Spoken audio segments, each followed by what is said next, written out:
All right, second interview here during the quarantine pandemic, trying to figure out this COVID-19 dilemma that we're all in together. I'm here with Dr. Todd Lee, and Todd, thank you so much for joining me and trying to work through this difficult time and get solutions. For people that don't know you, can you tell a little bit about your background, your credentials, just who you are? All right. My name is Todd Lee. I am a medical doctor. I also have degrees in biochemistry, an incomplete master's in neuropsychopharmacology, and another degree in psychology. I gave up medicine because I felt that it wasn't about patient care. It was about managing disease. It was a business. It wasn't about healing. And I focus on teaching nutrition and exercise through bodybuilding coaching primarily. I've also competed in bodybuilding and done quite well in that sport. Although it's not a popular sport, I think it's a great sport. And I happen to have quite a good background in immunology and virology, in addition to being a medical doctor. That in college with the biochemistry degree, since antibodies themselves are like biochemical warheads, then a B cell's like a munitions factory. So for me to be a proper biochemist, I have to know the immune system, and I have 100%. to know my targets, viruses. So let's keep it that simple. So I'm going to give you just a super basic view that I've had on what a virus is and the general immune response, which I'm not a doctor. I'm a jiu-jitsu coach, the people that know me, but I always try to research anything that I look into. So let's start from a basic understanding, and you can tell me what's correct and not correct. But I thought, as an overall basic education, that a virus is basically, either an RNA, protein, or some type of non-living organism that enters our body, and as a radical, it attaches to cells, it gets a host, and then it replicates, right? And our immune response basically creates antigens, learns that virus, destroys that virus, and that's what the immune response is. So we basically learn how to fight the outside particle, we learn how to destroy what's currently there, and then that's how we develop immunity. Hence the reason, we seek vaccines and things like that, because we want that immune response without the risk of what if it was fatal? What if it was fatal? So on a basic just virus level, can you explain to me, I guess just what a virus is and how our body is able to conquer that? What we're looking for in this situation. How do we gain immunity? Your view is correct.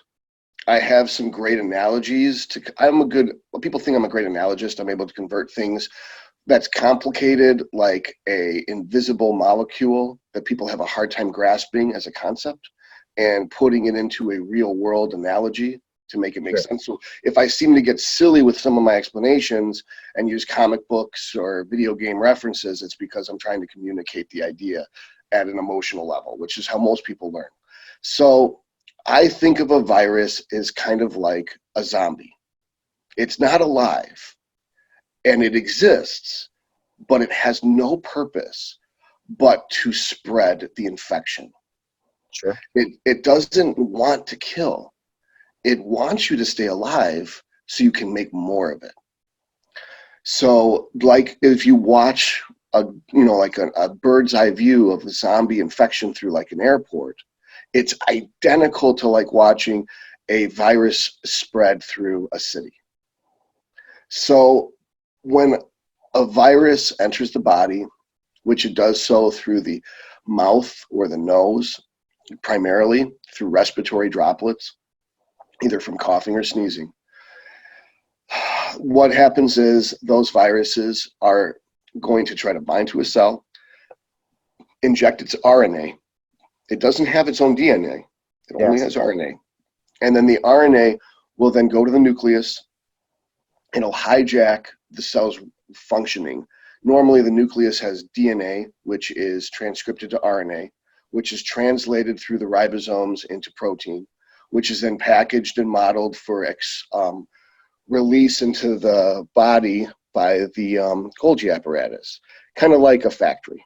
That there's a part of the factory that makes the products on the assembly line, then there's a place where they're boxed up, then they're put onto trucks, then they're shipped out. So inside of a cell, you've got organelles, which are like little divisions of a factory or warehouse. So this virus comes into your warehouse, and they stop you from making children's toys and has you start making assault rifles. Sure. That's a So, perfect analogy. That's already a good one. so you don't want to shut the shit down. You don't want to burn the factory down. You need that factory so you can keep spreading your assault rifles. You're going to need the packaging facility. You're going to need the trucks. So killing the host is not its goal. You know, specifically with this COVID-19, way people are dying, my understanding is from acute respiratory distress syndrome, ARDS, which is a consequence of a cytokine storm. And the cytokine storm is because of an excessive amount of IL-6 and tumor necrosis factor alpha released by the immune system to try to stop the infection. They're not trying to shut your lungs down.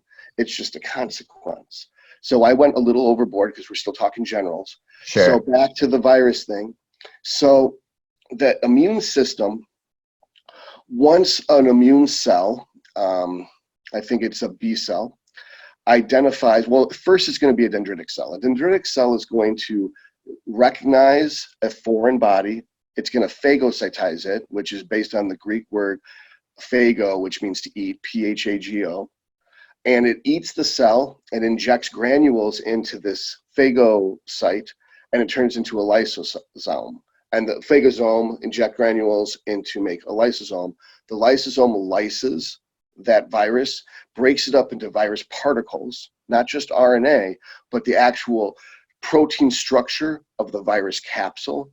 And then what it does is it puts it on an MHC, which is multihistolytic complex, and it presents it in a lymph node to a T cell. And the T cell has a generic type of antibody on the surface that it recognizes this piece of this protein shell from the virus, and then it goes to B cells and starts teaching them how to make specific antibodies against that specific target. So let's say we had a target and he was a drug dealer in some South American country. So we don't want to use a bomb that's going to kill everybody. We want to make a smart missile that hunts him down based on his specific DNA, finds him, goes inside of him, blows up, and doesn't kill anyone else at the room. So even if he's at his kid's birthday party, we're not killing anybody but him. The goal is just to eliminate the threat, really, would be a good way to say it. Exactly. Well, like I said, I usually use macroscopic analogies to describe microscopic things because people can't imagine what these things look like.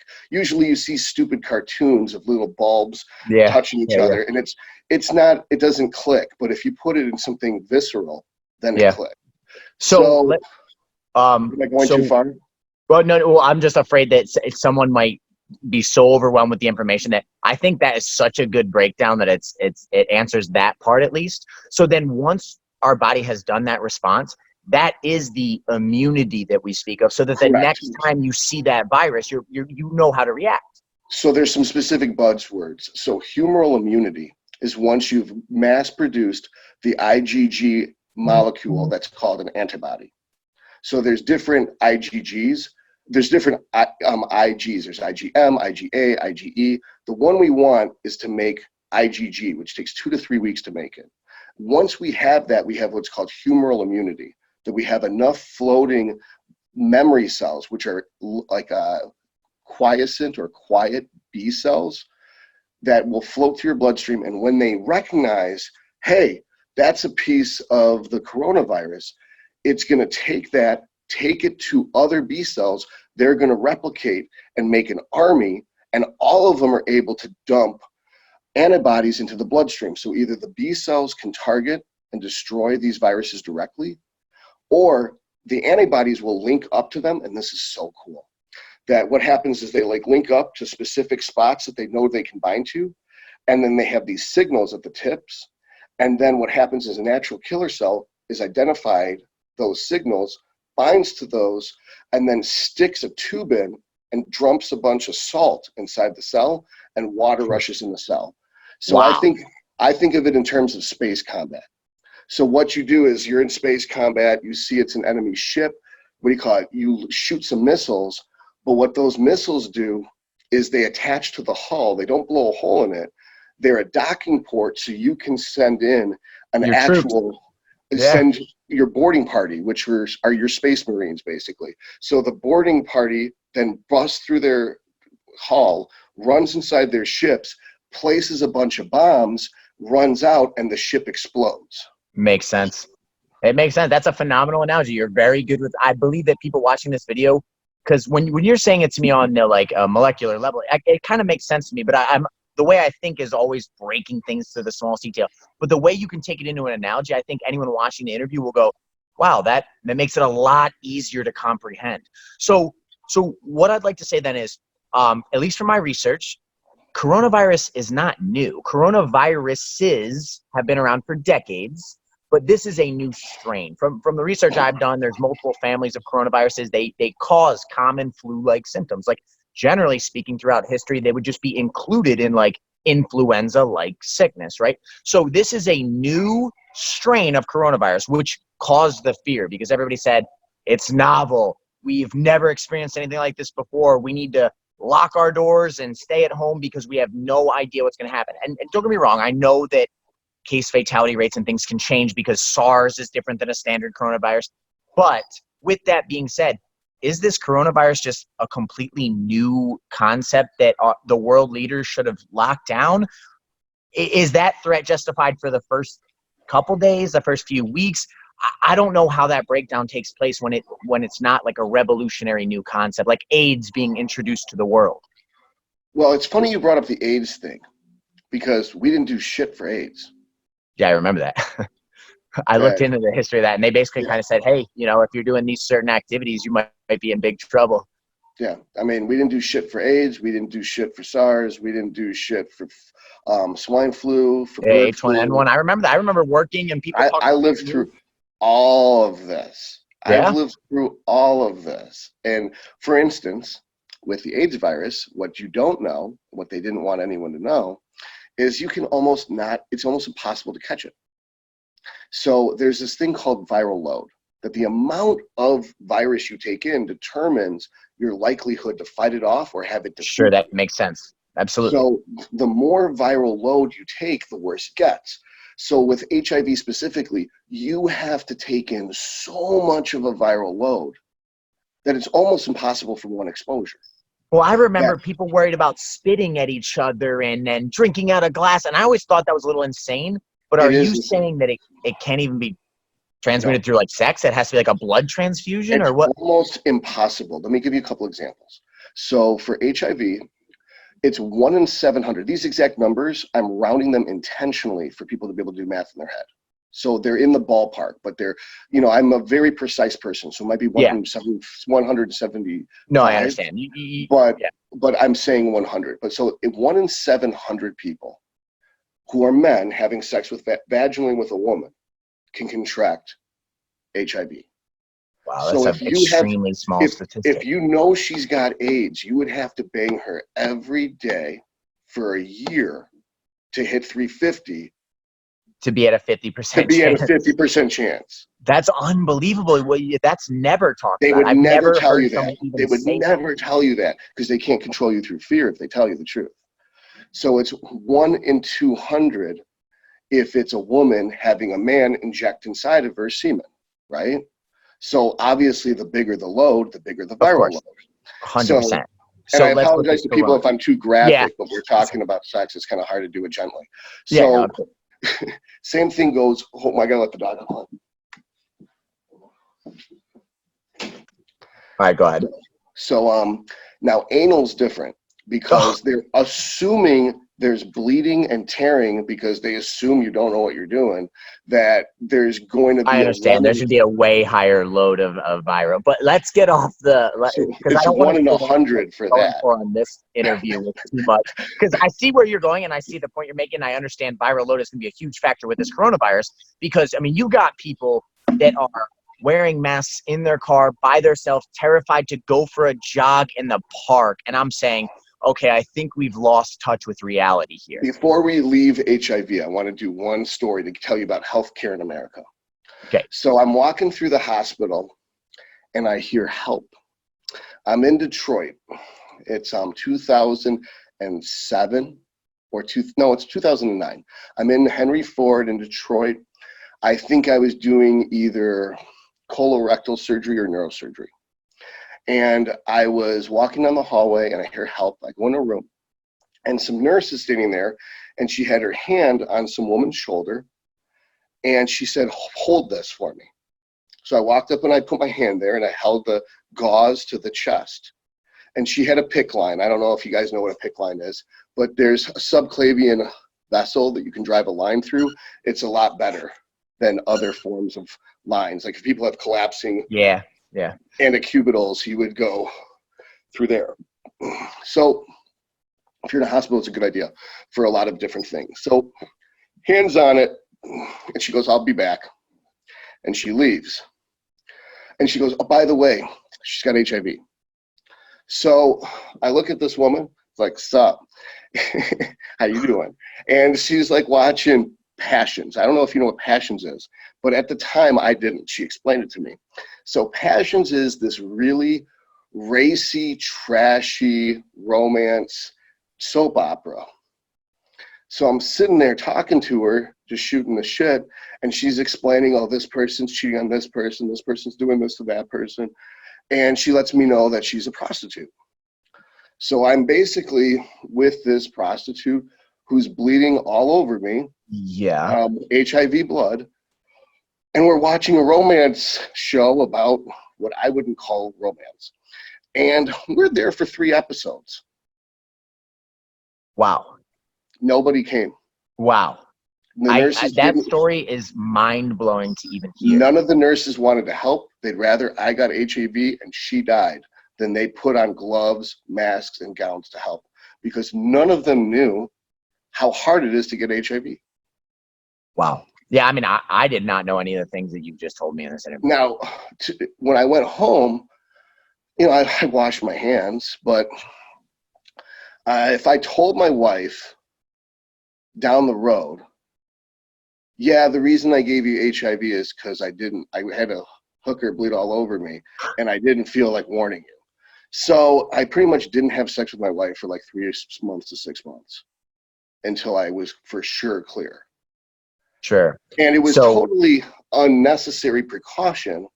But just to give you an idea of when you see these people virtue signaling in these hospitals, you know, that's not my personal experience with the virtue signaling. That this is the heroic frontline efforts are not the way that it's made out to be on social media.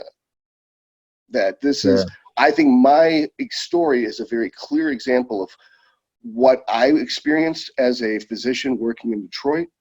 Sure. And I think that I have 30 to 50 more stories that are just as horrific. So, and obviously anyone watching this, that doesn't mean that, you know, like the nurses and doctors, you know, aren't great people trying to help people, but it does show that there's obviously some major flaws in the current system. But now there's a spectrum of morality that just because someone has a job doesn't make him a good guy. Of course, in everything. So now viral load, though, in the way of like an HIV, which is like through blood and all of those things, should be, in my opinion, unless I'm wrong, completely different than like the way you would catch like a respiratory disease. You know what I mean? Like a viral outbreak like SARS, influenza, COVID-19. You know, can you talk a little bit about it seems like it's widespread. I've heard it's almost in every single country. It's on aircraft carriers out in the ocean. It's everywhere, right? So obviously it spreads, but we need to get to the point of like case fatality rates and stuff. I'm going to bring that up to you in a moment.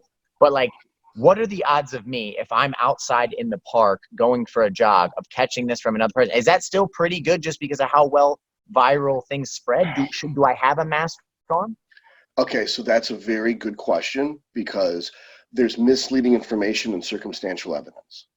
So for instance, last night I had some guy very angry at me because I didn't agree with him, telling me that I need to catch the virus and die so that Trump has one less voter. Well, he assumes I'm a Trump. He assumed I'm a Trump voter just because I didn't agree with him. That's nothing to do with what I'm about to say, though.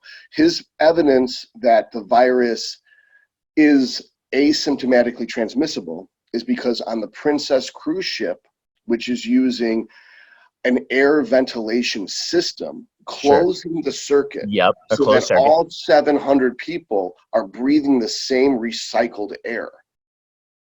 That because 360 of them got the virus out of the 700, that it's got to be airborne. My answer would be, if it was airborne like you think it is, that it just floats through the fucking air and all you gotta do is walk down the hallway and get it. If they're all in circulating air, all 700 would have gotten it. Sure. So that makes there's a perfect reason. So my answer to you is, I found some research. That's a piece of research.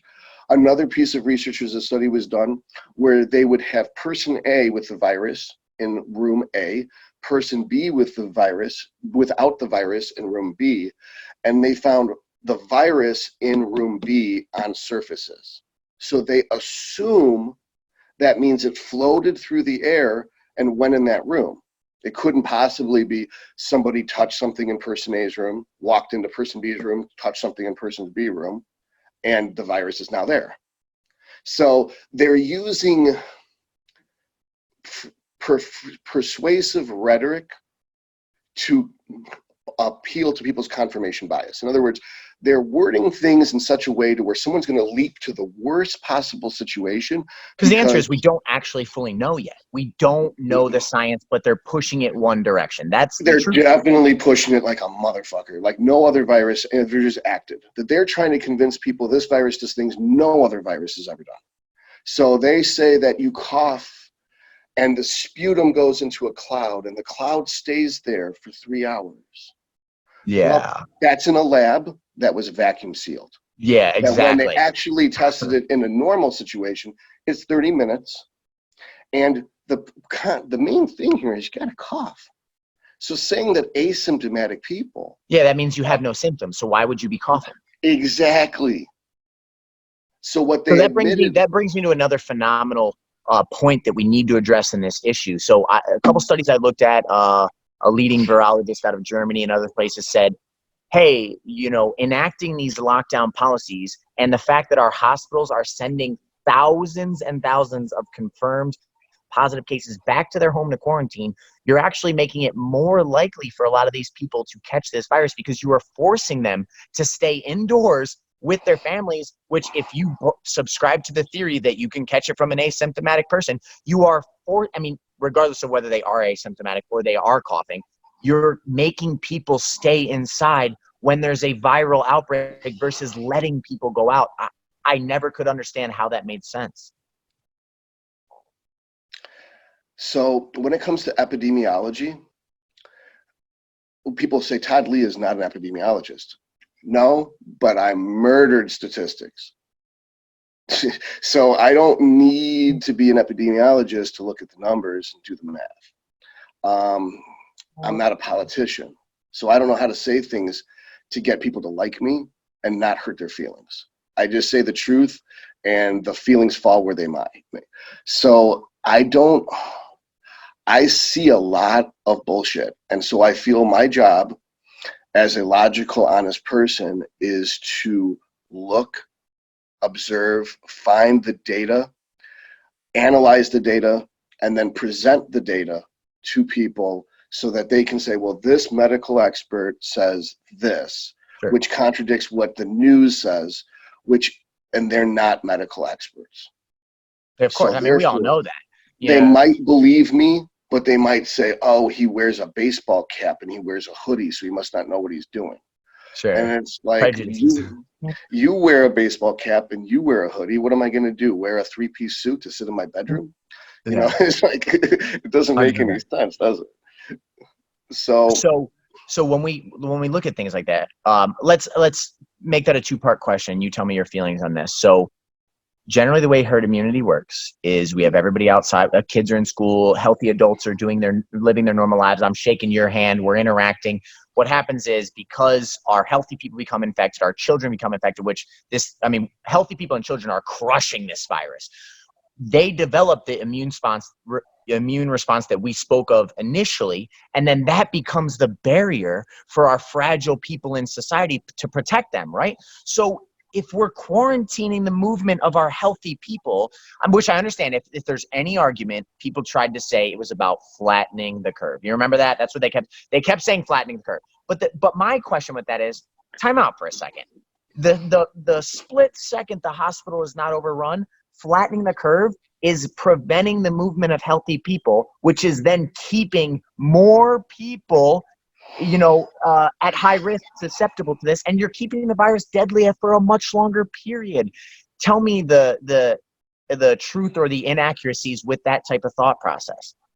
You're completely 100% correct. And I want to add some details. So for people who are not in Detroit, there's a place called Cobo Hall. Cobo Hall was converted into a makeshift hospital.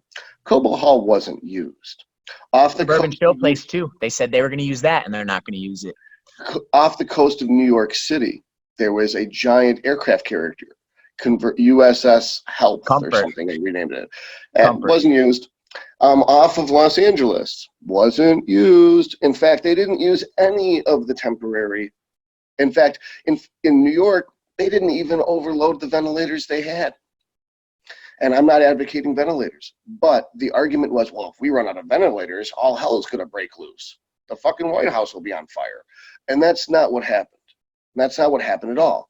So people could say, well, the reason it didn't happen is because of the quarantine. Okay, fine. But at that point, let's back out of it. There's no reason to stay in it if we've won. If you're convinced you were right, well, and you did it here's right. What people are thinking. I can tell you the argument, because I've been presenting that, Todd, and people keep responding the same way. They say, no, the second we remove the quarantine, the numbers are going to spike through the roof, because they still believe that this virus has a 3% mortality or 10% mortality rate that was initially reported. So you have all these scared people thinking the moment we stop social distancing, people are going to drop dead left and right. Well, that's based on the initial flawed data. Now, I might get these numbers wrong, but the concept's right. So in Denmark, I believe it was Denmark, they thought they had an 11% mortality rate. Then research came back that 3% of their population had antibodies. Yeah, 3% of the entire population. 3% had antibodies. That means that 3% of their population had gotten sick, didn't even notice. Yep. 3 weeks before they were tested, because it takes 3 weeks to make the antibodies. So they literally kicked the fucking shit out of this virus and didn't even notice, like a tank running over a squirrel. And that more people were walking around with blood on the treads of their tanks from smashing this virus into smithereens by a factor of 10 than the people that reported having symptoms. So where they were taking the deaths and dividing it by denominator total cases, they have to now add 3% of their population to the denominator. Absolutely. And so the percentage went from 11% death rate to 0.06%. So I got an interesting thing for you. Stanford just did the same study. Stanford University out in California. They predicted that they took the data from their county. They tested over 3,000 participants that didn't have symptoms and weren't COVID positive. They predicted we are off by a factor, at least using their numbers on antibody testing, of 50 to 80 times, and they published their research. And now another university in California just confirmed that we are off by astronomical numbers. Boston is showing the same results. So what's coming out is, and people that don't understand what you and I are saying right now are going to hear these numbers and think, oh my God, cases shooting through the roof is horrific. But what that actually means is the deaths are the same. The case shooting through the roof shows that the virus is that much less dangerous, right? You got to remember, though, that all-cause death is down. Yes, that's a good question to ask. That all-cause death is down. That the amount of deaths, okay, so in the CDC website, it has some legal jargon that's confusing to normal people, but very clear to me, that basically says, and I posted on my Facebook page, and I got death threats over it. I got a lot of nurses block me and people threaten to kill me. Because you tried to show the truth.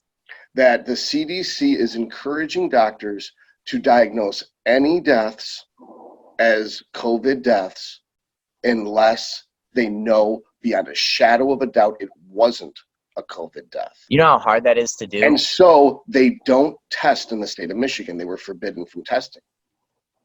So Wow. that's why Detroit has such record numbers. And I'm not saying that the virus isn't real. I'm not saying people don't die. I've had friends of 20 years block me because they're like, I know someone that died. Fuck you. It's like, I'm sorry one of your friends or family died. We're not saying the virus isn't real. We're not saying that this is a hoax. What we're saying is the information that you received was highly inaccurate. And please look at this objectively, because I mean, we had to remember, nobody's talking about the fact that millions of people are out of work, businesses are collapsing, people's personal lives are collapsing, suicide rates are going up, poverty level is going to increase. All of these other things are going to take place that are massive problems too, right? They're going to cause tons of issues down the road. So yeah, if I know somebody that passes away from this virus, that is upsetting, but I should not take that emotion and then try to skew the data in a way that it's not. That actually reminds me of two conversations I had. One person said, when this hits home closer to you, then you'll understand. And I said, what you're saying is, it doesn't matter if you have clear, objective, logical assessment of data until you have emotions clouding your ability to read and absorb the data. That only people who have emotion-clouded judgment should be making decisions. And that passion is all that matters, not reality.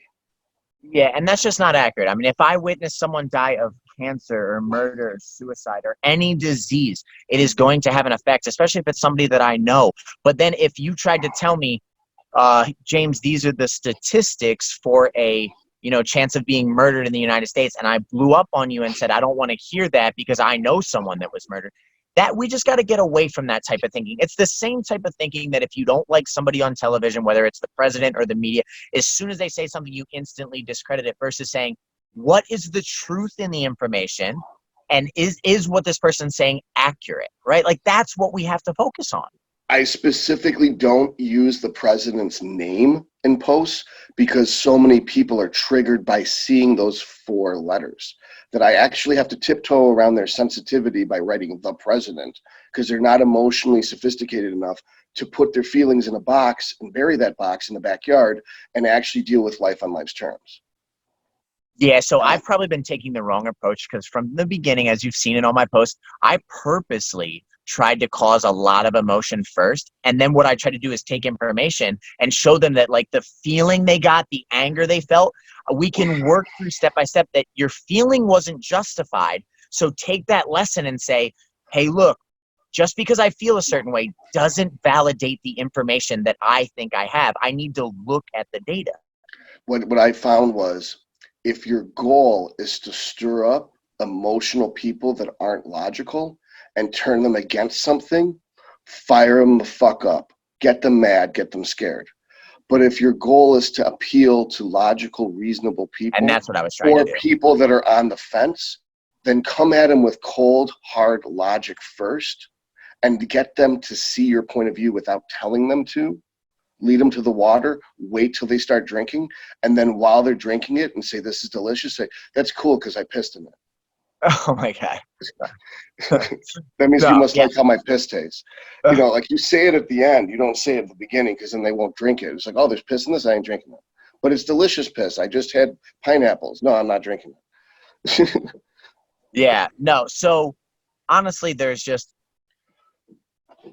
absolutely, without a question, there's a lot of bad information floating around.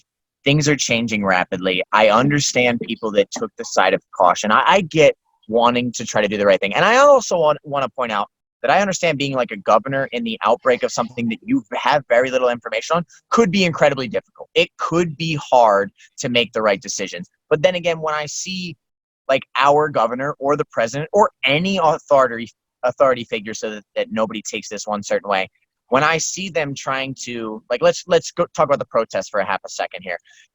People got together and they wanted to protest that they had certain rights that shouldn't be tampered with regardless of whether, you know, there was something going on or not, right?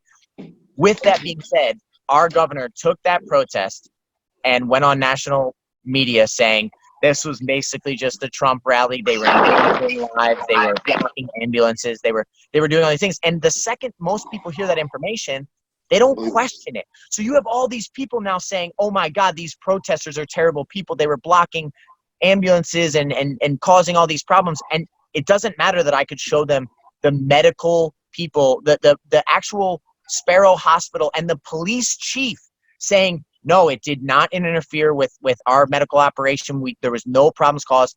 As soon as people heard what they wanted to hear, which was those protesters are evil and anyone that went there, you know, you're in the wrong. It kills I saw a picture of a swastika at the protest that has already been proven that it wasn't at the protest. It was 2008 or some shit like that. It was like 2015 is when that picture was taken. And here's the thing. If you're one of the people that says, oh yeah, well, I didn't disagree with it, so I'm glad that people feel that way, then that means anyone could organize a campaign for anything in the world and go to create a protest. I'm going to show up with a sign that is incredibly insulting and rude and undermines everything you're trying to do. One person is going to take a picture of me there. I'm not even one of your people. I'm not one of the people protesting for the rights. I'm not trying to do the right thing. I'm going to show up with a Hitler swastika and say all people should die, and someone's going to take a picture of it and it's going to ruin everything.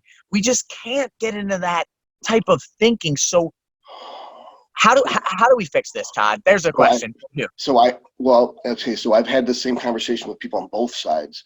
And first of all, I'm very proud to be a Michigander because we're the first state to stand up against tyranny and oppression. 100%. And that people showed up with assault rifles and people are like, what are you going to do, shoot the governor? It's like, no, man, if you got guns, especially big guns, the police don't shoot you. If you look at Eastern Europe, if you look at Asia, if you look at South America, whenever those people protest, they get shot. In Tiananmen Square in 1989, people were getting run over with tanks. So it's like, why do we have guns? It's to protect us from the government, not criminals.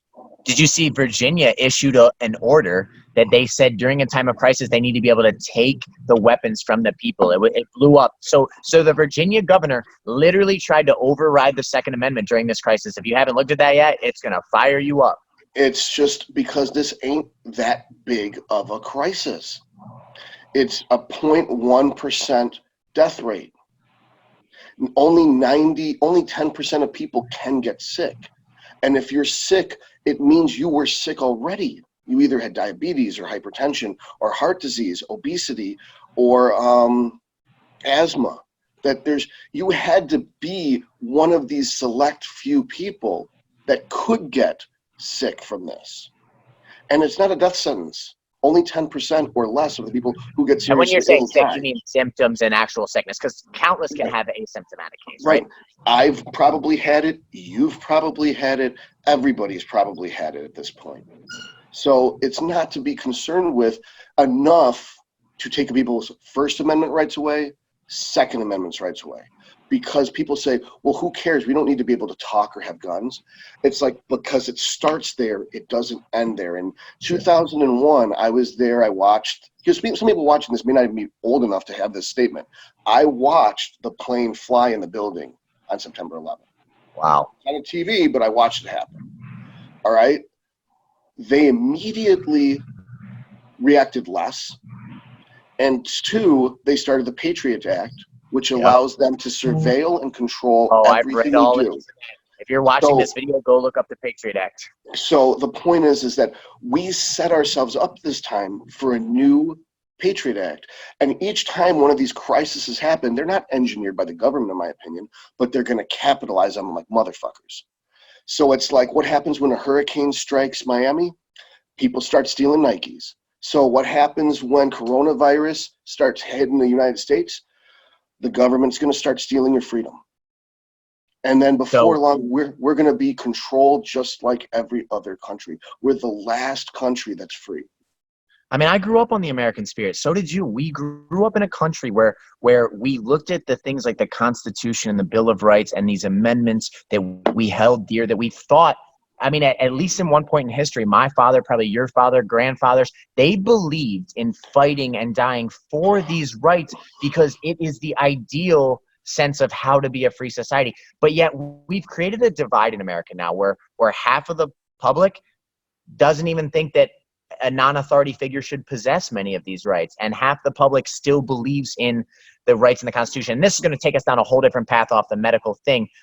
But all I guess I'm saying is to get, to take a time of crisis and then use it to focus on, can I take these people's guns at this point? Can I tell these people what they're allowed to say? Like Facebook now has put out, I'm sure you've seen it, that they're going to take down any groups that are being made that they deem inappropriate. So if you're making a group and you wanted to protest the governor, they can just shut your group down. They also are going to fact check your information. And then my quick question with that is, let's say on January 1st, I report something that is considered invalid and they shut it all down. They never let me say a word. And then on March 1st, as we know, information changes. Let's say when I was saying, the third day into this, I was saying, guys, we need to be careful with the mortality rate here because there's not asymptomatic case. The only thing they're doing is hospitalizations versus deaths. And we never do that for statistics. Please don't freak out and be nuts. And then I would get silence. They would shut me up, never let anyone hear that. They would allow mass panic, all of these things to collapse as they did. And then only to down the road when the data comes out go, wow, we messed up. That is literally censoring free speech in a modern world. We almost have to reenact how to use the First Amendment in the modern world. We got to remember that Facebook is a privately held company. Yeah, of course. And that it's their prerogative, just like YouTube, just like Instagram, that Google and Facebook can control the information because they own it. I agree. And I actually have seen all those policies, but what I'm referring to is, since it is the most widely used, by governments, by people, it is the most powerful media source in the world.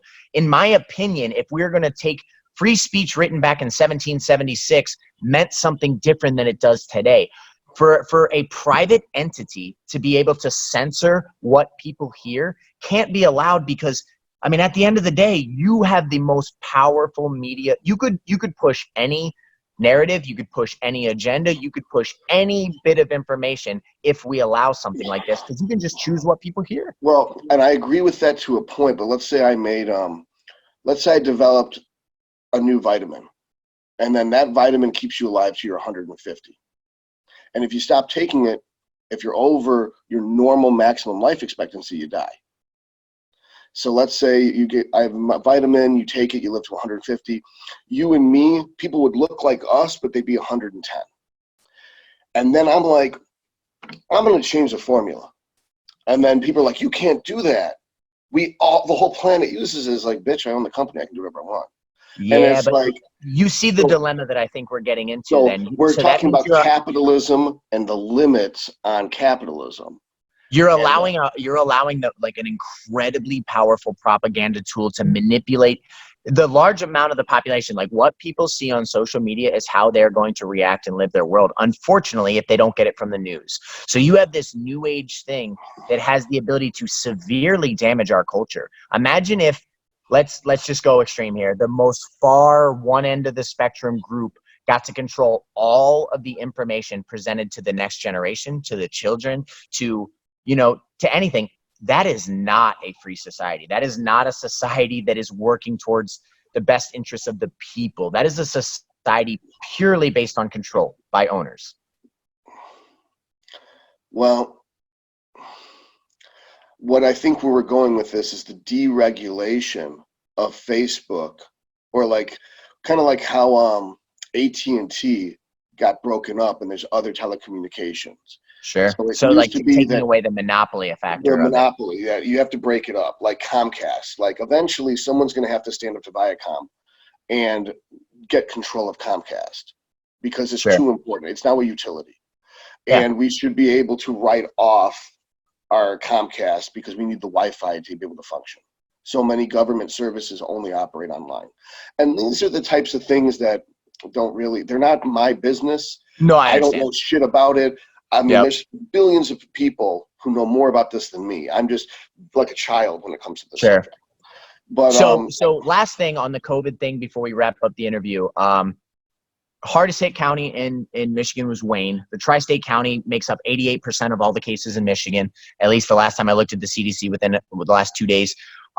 So this is a very, very isolated area getting hit the hardest, without question. The Beaumont Hospital in Wayne, multiple days ago, closed their doors because they do not have enough COVID patients that need severe treatment. With that being said, that clearly indicates this curve is flat. How much longer do you think people should follow these social distancing guidelines before we get back to living? People are concerned about the backlash in the second wave. The second wave would never be as bad as the first wave would have been if we didn't quarantine. So all we did was postpone the inevitable. And all we did in postponing the inevitable was destroy the economy and cause millions and millions of people to lose jobs. People are like, oh, but 3,000 people died. It's like, well, 3 million people are out of work. And they're like, you can't put a price on Well, now human suicides life. are going up, and so And you got I to was going to consider say, death on you the other can't side. put a price on human life. It's like, you know what? If I had a wife and kids and I lost my job and my wife left and took my kids because I'm broke and she's going to go live with a guy with money, I may not shoot myself in the head, but I sure as fuck wouldn't look down on someone else who did. Sure. And I brought that up to a woman the other day, and she's like, well, that's a weak-ass man. And I was like, okay, that is the most callous shit I've ever said. Absolutely. Hashtag feminism. I mean, suicide happens in record numbers, man. I was like, all right, that's the most cruel thing I've ever heard. It's like you're basically looking down on someone who loves their family for loving their family and not being able to handle losing their job, their wife, their kids all at the same time. So you believe there will be I think you can't prioritize the lives of somebody who's diabetic and overweight over someone who's hardworking and supporting and doing all the other things. Like, you could live your life right and get punished to prioritize someone who chose to do things wrong. I saw Joe Rogan. Not saying that everybody at high risk chose to do it, but there are a lot of people. I mean, think about, if you want to look at scary statistics, think about the death rates. Let me back that up a bit. Yeah. There's plenty of people with asthma who are born with asthma. Yeah, that's what I wanted to make sure we covered that. That there's plenty of people who are type 1 diabetic. There are plenty of people who have idiopathic hypertension. 100%. But 98% of the people who died in New York were obese. There is no disease that causes obesity. Virtually none. I think less than 1% of cases are medical cases of obesity. And people don't like that. And that's why people don't like me, is they don't like the bearer of bad news. They want to kill the messenger. Mm-hmm. And so I think that if people, like Joe Rogan said it so well on his podcast with Dan Crenshaw, he was like, people have a responsibility to take care of themselves. They choose to not be disciplined. And then when consequence strikes, they're pissed at the world. It's like if you don't change your oil ever, sure. and the motor blows up, engine, it's not anyone else's fault. It's not because the engine light wasn't bright enough. It wasn't like because you didn't know better. You fucking neglected the car and the car broke. So now you got all these people with one foot in the grave, whether they chose to be there or not. And then this virus comes along and it does absolutely nothing to 90% of people. And then it pushes these people who have one foot of the grave over into the grave. That's horrible. That sucks. Hopefully this is encouraging people to be healthy and live life correctly. But there's no reason to put millions of people out of work to not save those people. You're not saving a fucking person, because the handful of people that don't get sick are going to get sick on the second wave. So I think the point is the quarantine was retarded. There was no point in it. Now that we have treatments, you can justify, well, at least now we know how to treat people. I think we should do a slow rollout. I don't think it should be too drastic. And the shit with the Jacksonville, the Jackson Beach, the Jacksonville, Florida they just Beach, opened it. People are just all over it like flies on shit. It's like, that's not responsible either. Like, sure, and I didn't verify if that is in fact true or the case, but I mean, there's a lot of, like, Georgia today announced they're opening up gyms, restaurants, bars. They're blowing the doors open. South Dakota's never even implemented a lockdown there. They don't have any cases. Does it matter? I mean, like, who goes to gyms? People with the best immune systems. Sure. So it's like, are they really, I mean, that's where you're going to grow herd immunity, is a gym. And like, So what does it do? It attacks the cardiovascular respiratory system. Well, how do you get good respiratory system? Doing cardio. training. Where you work out to get good lungs and a good immune system, and then the healthy people will chew up this virus, kill it, and then we're immune, and then we can't spread it, like you said before, that the gyms are the best place to grow herd immunity. So final thing, and then I got to wrap this interview up. Something hit me extremely hard during this whole event. So you remember when Trump got on television and he promoted hydroxychloroquine with that Z-Pack, and it wasn't just from And Trump. zinc. We He had also with said zinc. zinc. So we had all of these doctors saying, hey, we are the medical professionals. We are in a novel pandemic, but we have found that this combination is saving lives. You had a New York doctor post 699 positive cases with a 100% success rate without hospitalization. And now where I'm going with this is our governor issued a direct order from Laura, an executive order that I went and looked up, and she said any doctor or pharmacist that prescribes hydroxychloroquine for the treatment of COVID-19, she was threatening to take their license.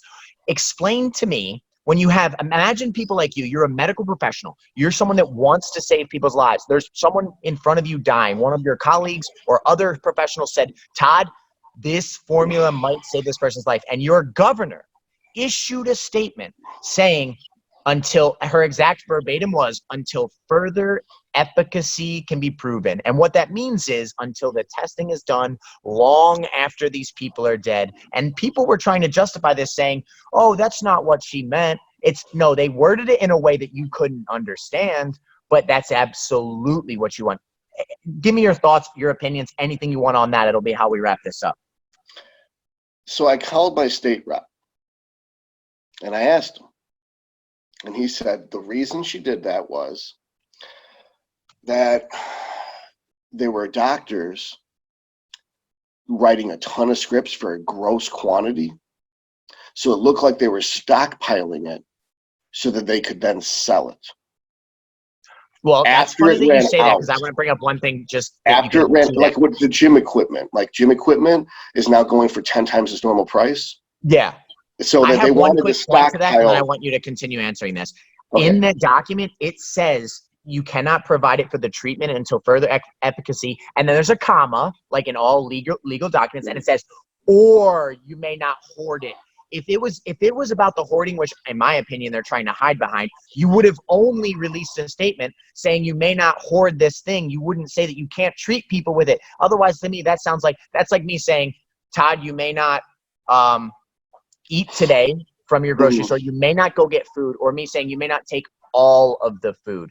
I can't say when I told you couldn't have all the food that I didn't want you to eat, because that's what I said. It's funny you use that exact argument, because when bodybuilders go to get the chicken, we get all the chicken, and they say you can't get all the chicken, you only can get 1 day's worth. We say this is a day's worth. So the point is with the quick and easy way around that is I'm not hoarding it. That's how much I'm prescribing, because that's how much I think that patient needs. So you believe it was truly just an effort to stop hoarding. That's it. I don't think I was lied to. Although I wanted to think it was her doing a party thing, that it was, so people were accusing her of wanting to be vice president, and that she's using this as a grandstanding and a political opportunity, and that she's going to be Joe Biden's running mate, and that she's trying to say F you to Trump because Trump happened to endorse something. So now every one of the Democratic governors apparently are the ones who are strict against it. It's a Democratic thing. I don't know if this is true, but this is what I heard, was that the Democrats are against the drug just because Trump's for it. And to validate that today, just today, I got a extremely bright chemist who was my role model growing up, who sent me a document that was saying hydroxychloroquine doesn't work and it kills patients. And it's like the drug that Trump suggested killed these patients, blah, blah, blah, blah, blah. Don't listen to President Trump. And they kind of fudged the science, that what they did is they gave people hydroxychloroquine without giving them zinc. Yeah, which is the essential. It's The zinc is what fucking neutralizes the. useless. Yeah, exactly. It's fucking useless. So, and they also didn't say which patients they selected. So they could have selected the fattest, sickest, oldest patients for the test group, and the control group, they grabbed the healthiest patients. Yeah, of course. And they're like, oh, look, the drug killed these people. It's like, no, you just put the people with the lowest chance of living, and you didn't give them the actual functional component of the medicine. You sold them a bunch of guns, and you didn't give them any fucking bullets. Stupid. 100%. I just can't understand why the legislation would say you may not prescribe it, because regardless of how, and I'm hoping that you are correct, that there was no maliciousness to it, but the way she ordered it, it was a blanket statement that we could not use that drug. So it's, you know, even if you want to don't buy into the fact that it's parties or not, that takes that drug. If Trump hadn't gotten it immediately moved through the FDA and basically put pressure, we were not going to use that drug for the treatment of it. So how we justify that, I'm not really sure, because now it has been proven to be saving countless lives in severe cases. Well, you know how I don't say Trump, usually I say the president. Yes. I intentionally don't say her name. Yeah, I I understand. don't want to get censored. I thought what was funny was that she doesn't even say her name because she doesn't want to get censored. She went on Saturday Night Live or The Daily Show, and she had a shirt that says, "That woman from Michigan." That's what Trump called her. Remember So in the debate, that's what he called her. And she also wrote me an award for a Lifetime Athletic Achievement Award when I won the Mr. Michigan. So you're partial. You're biased. I'm you're biased. Compromised. I'm biased for someone who's on the other side, you could say, and I'm unhappy with things that are happening. But I know that I'm biased because she went out of her way to do something nice for me. If you had a certain prescription that could save my life from whatever the name of this mega virus is, and I'm dying to it, but you're like, you write a thing that says you may not use that to save his life, or you may not hoard it. I would say, you know what? Suck on this. I'm gonna do whatever the fuck I want. And the good thing is, I heard that's what happened. I heard the doctors did it. Go ahead, because what's gonna happen? They're gonna cite you. They're gonna take your license. You're gonna get a lawyer. You're gonna get a class action lawsuit. You're gonna fight it, and you're gonna win. I heard that doctors just ignored the order. I was talking to doctor friends at Beaumont and in other medical places around, and they said, listen, we're using it regardless of how they try to hash out the legislation, we're using it. But what scared me was we had a political person, a legislator, trying to tell our medical professionals that the treatment that they wanted to use, they would possibly lose their license, and pharmacists if they used it. That was nuts to me. If my worst enemy came to me and said, I'm sick, I need your help, I'd help them. I'm sure as fuck not going to not prescribe because it's illegal. That's fucking ridiculous. Well, Todd, today has been outstanding. I really, really appreciate you coming on and explaining this. And I love how you took the incredibly complex terms and tried to make them into analogies. You really do have a skill at that, because I was understanding what you were saying, and then when you would make an analogy, I was like, I know the people that will watch this will understand it. Hopefully the part about AIDS isn't too strong that they instantly had to shut it off. But if they get through this lecture, I really believe that we're going to have good information that our public just needs to hear. Well, it's like the truth hurts. And you can edit this out if you want, because this one's pretty bad. But it's like people say, if the shoe fits, wear it. Well, if your butt hurts, the dick fits. So, well, again, ladies and gentlemen, Todd Lee, doctor, he's huge into nutrition, bodybuilding, he changes people's lives left and right. Tons of people go to him for advice. He's put a ton of people on stage, gotten them medals, and he has an extremely high-level understanding of his practice, which is what we should seek in experts. So if you don't like the way he words things, I apologize for the interview, but this was for people. But let me be a little bit useful. Like, rather than telling you what's not true, like the asymptomatic spread or that it's 14 days incubation, it's what I can tell you is what will help you. So if you don't want to get sick, vitamin C is great, but you're not going to orally absorb it that much. It's got to be intravenous injections at 10 grams or something to see treatment value. So vitamin D, on the other hand, is extremely important. that some of the evidence is that people who have low vitamin D are much more susceptible because of the way that the virus binds to the ACE2 receptor, and that vitamin D is useful for ACE2 receptor density. Some people heard that because vitamin D is good for the ACE2 receptor, that because the virus binds to the ACE2 receptor, you don't want vitamin D. That's not true, because when the virus binds to the ACE2 receptor, it downregulates ACE2 receptor expression. So you have to compete with the virus with vitamin D3. 4,000 units is a safe dose. Other useful things that have been found was melatonin is extremely important. And so, you know, it helps you sleep. You don't build up a tolerance to it. It's a miracle stuff. And I think the doses can be as high as, I don't even want to tell you how high the doses are, but I know a lot of people think that 10 milligrams is dangerous. They've proven it's safe at way higher than that. So if you're taking 1 or 3 milligrams, you're safe. So melatonin, vitamin D3. If you don't want to take hydroxychloroquine because of that article, then zinc plus any ionophore, whether it's Cousirin, whether it's ECGC, I heard something about Quisirin, you know, like there's a bunch of stuff that's an ionophore. ECGC is the one I use. I happen to have it in one of my products, Wrath of the Valkyrie. In fact, I have a lot of the stuff in my products, and so I'm not suggesting you buy my products just to protect you against COVID. I'm saying that because I'm already taking them, I'm not worried. There's cheaper ways to get these things than to buy bodybuilding supplements. But vitamin D, melatonin, zinc, some type of ionophore. Vitamin C is always a good idea, but the treatment doses are in astronomical amounts that would have to be injected. And there's one other big one that I'm forgetting about, but oh well. But again, leave on a positive note. Like there's something you can do aside from exercise. And at the end of the day, eating take care of your health. The more you take care of your health, the less of a risk you're going to have in a future pandemic. Todd, thank you so much for joining me today. I'll get this interview over to you when we're done. And I just appreciate it, man. Good information is what the world needs right now, and we need more experts. So thank you very much for your time. Thank you, sir. You've always been a hero of mine. Thank you, brother.